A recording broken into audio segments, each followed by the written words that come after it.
Mpendwa msikilizaji wa kipindi cha kupendwa cha Kesha la Asubuhi, Baba yetu anajali.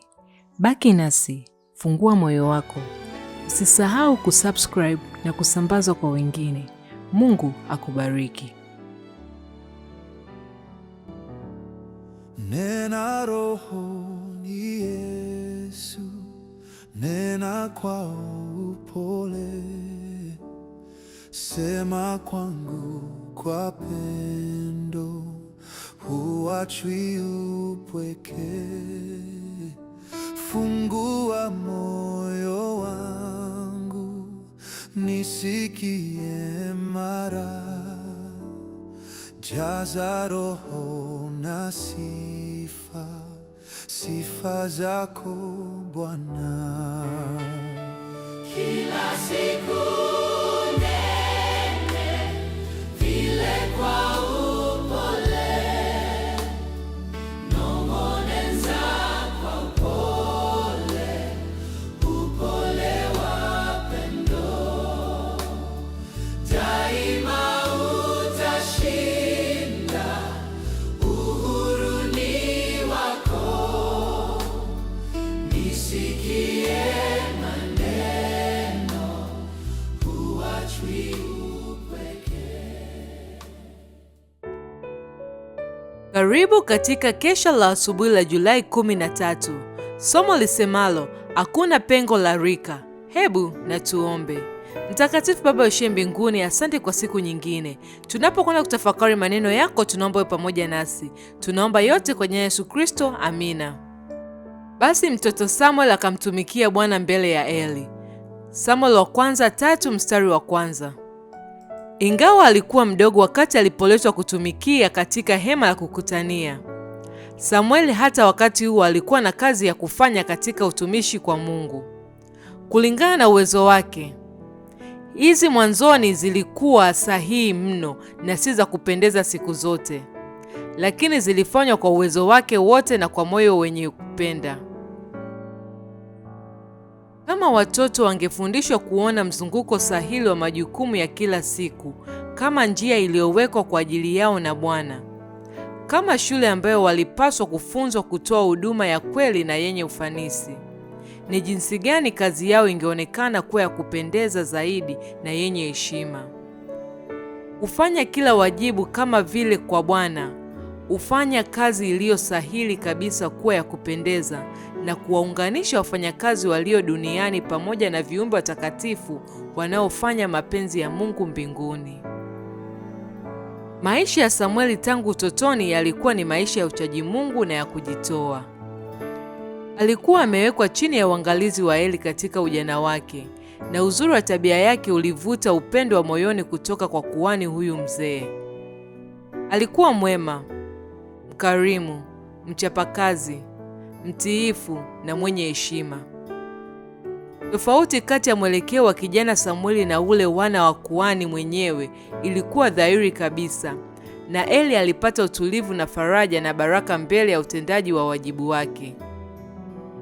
Lilikuwa ni jambo la ajabu kwamba kati ya Eli, hakimu mkuu wa taifa, na mtoto mnyoofu mchangamfu kiasi kile, urafiki wa kutoka moyoni kama huo ungekuwapo.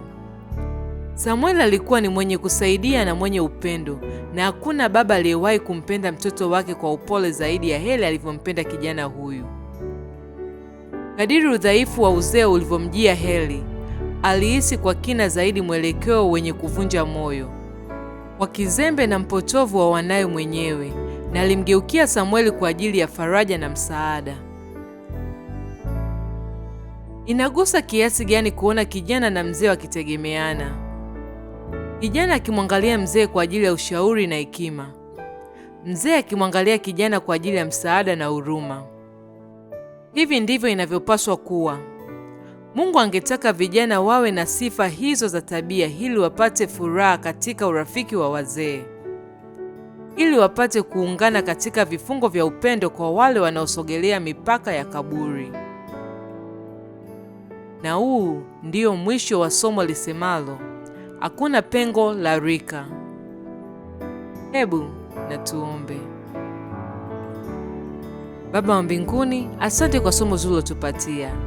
Asante kwa kutukumbusha kuwa tunapofungwa katika upendo wako, basi rika hutoweka, nasi tunakuwa wamoja kati ya mzee na kijana, kama ilivyokuwa kwa Samueli na Eli. Tunaomba yote kwa jina la Yesu Kristo, amina. Nena kama zamani ulipoitoa sheria takatifu,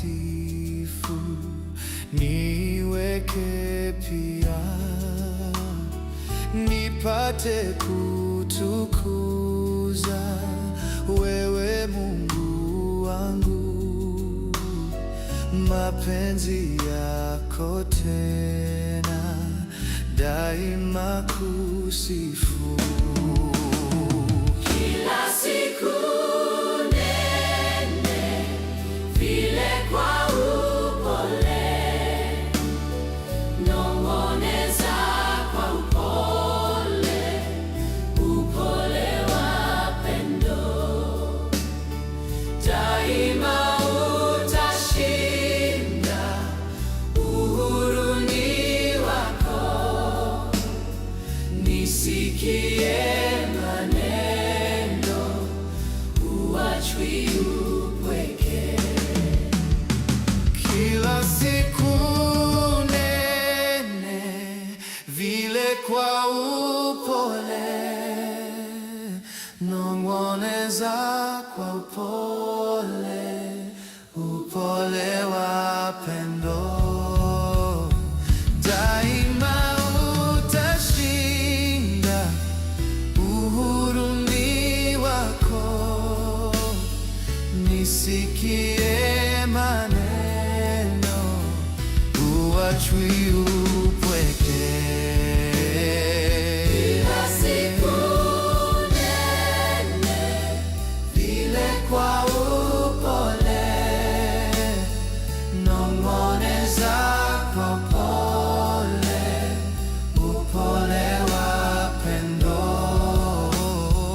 daima utashinda, uhuru ni wako. Nisikie maneno, huachwi